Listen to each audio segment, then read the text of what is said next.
What's up guys? So in this video we're going to be tackling the drip rail repair on your 89 and 93 Dodge pickups.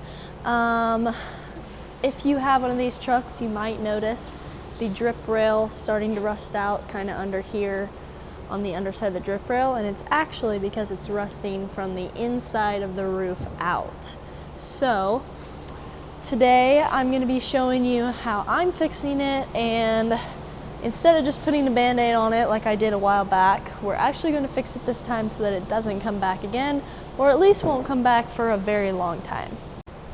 So I purchased the Rob Basil Fabrication patch panels. So he makes a two-piece drip rail. I had him make mine just a little bit longer on the end because I ended up wanting to wrap just a little bit further around. So I bought the two-piece drip rail, and then I bought his three-piece cab repair patch panel set. So you get two corners and then one centerpiece. So I should have showed a little bit more of a before video, but I think I have some pictures that I'll put on the screen.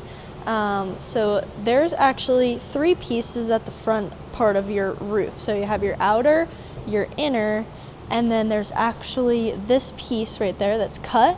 It comes in about this far and it connects to this piece.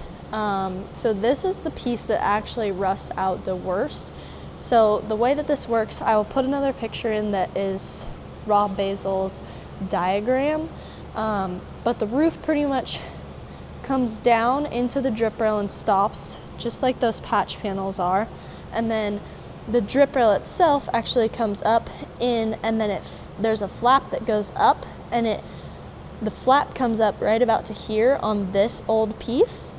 And because of all those pieces layering on top of each other, a bunch of moisture gets in between them and eventually starts to rust them out. They only tack or plug weld these in every 2 to 3 inches or so, and then they just seam seal the crap out of it. When that seam sealer fails, moisture starts to get up there and it starts to rust out. So my plan is I have to cut back the roof a little bit more, but I cut out as much of the bad rust as I could, and I'm actually not going to weld that piece back in. It might not be, the most correct way to do it, but it's so rusted out that I just can't fix it. I don't have the sandblaster up here, and as you can see, I literally just have my cab completely torn apart right now.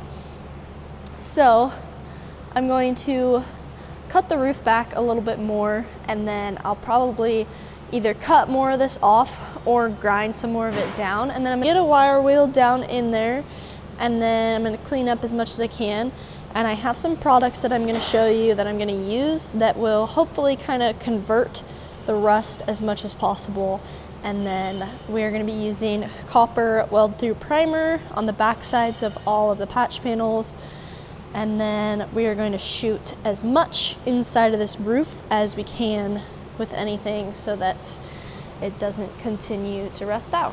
So I'm using Dominion Sure Seal's copper weld through primer on the back sides of the panels that I won't be able to treat once they're welded in. And then my paint store also gave me this rust converter spray, Rust Check Rust Converter Spray. I'm gonna try this out. They said that they've had really good luck with it, so we're gonna see how it does. So I'm gonna start with some of these tools.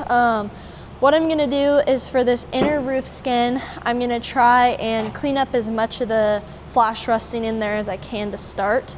And then anything I can't really reach, I'm gonna use this little Milwaukee belt sander, which is actually pretty useful. And then I'm gonna clean up any loose stuff with just a nice wire brush. And then we're gonna get in there and try to get everything rust treated. So I just cleaned out this inner roof skin here and clean kind of as much loose rust off as I could. And I'm gonna go ahead and try this Rust Converter Rust Check. And then for heavy rusted areas, it just says to apply it again or as many times as you feel.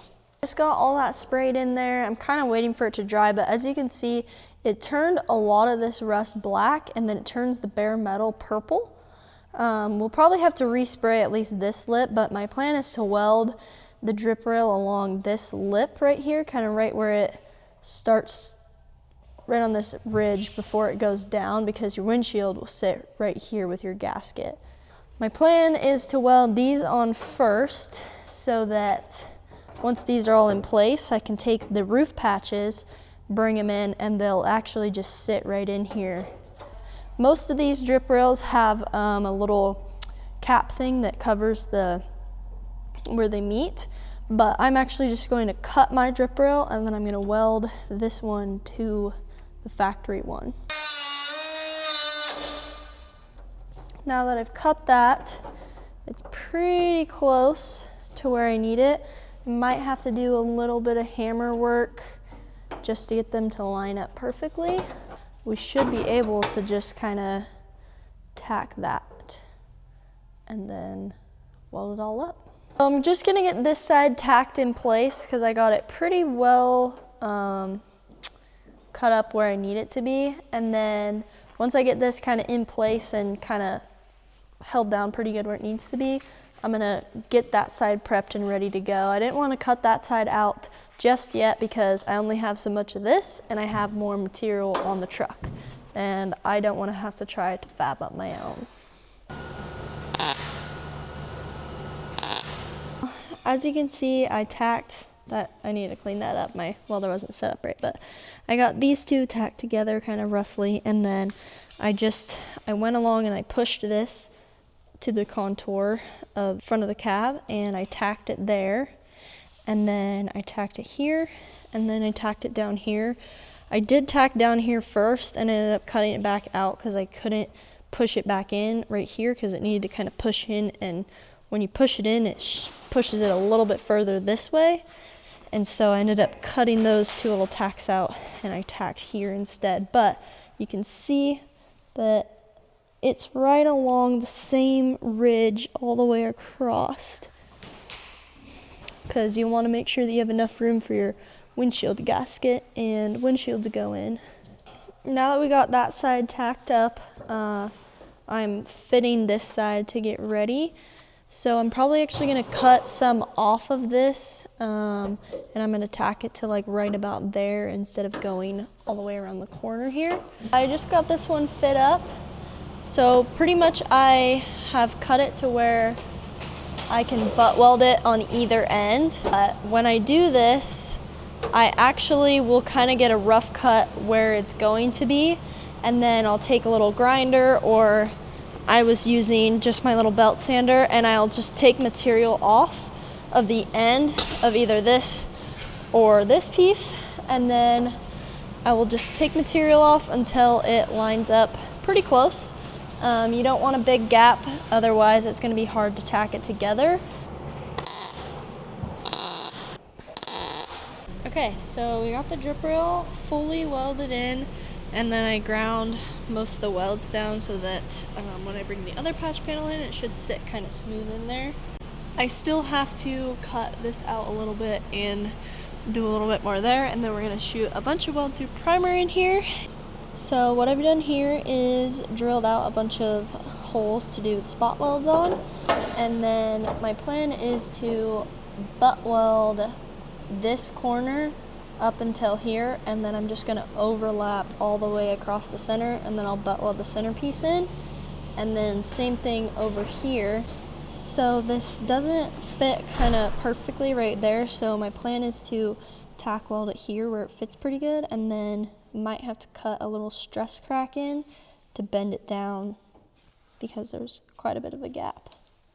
So as you can see, we got all the lip plug welded in. I did about a hole every 1 to 2 inches, and then I did end up overlapping a small amount onto the roof itself. I think next time I'm probably gonna do like one corner at a time, cut it, and then go ahead and do the center one and then do the end one, because I was having issues with the roof dipping down. So I actually welded a screw to it, pulled it up, had to tack it, and then once I did that, I got it kind of smoothed out, and now it just needs sandblast and paint pretty much. Well, sandblast, bodywork, and paint, but I was able to get the body line to line up pretty well. Obviously it's a little funky in the areas where we had to butt weld these together, but it should body work out fairly easily. Still need to do a tiny bit more metal work on it, but overall turned out pretty good, and I'm pretty happy with how it turned out.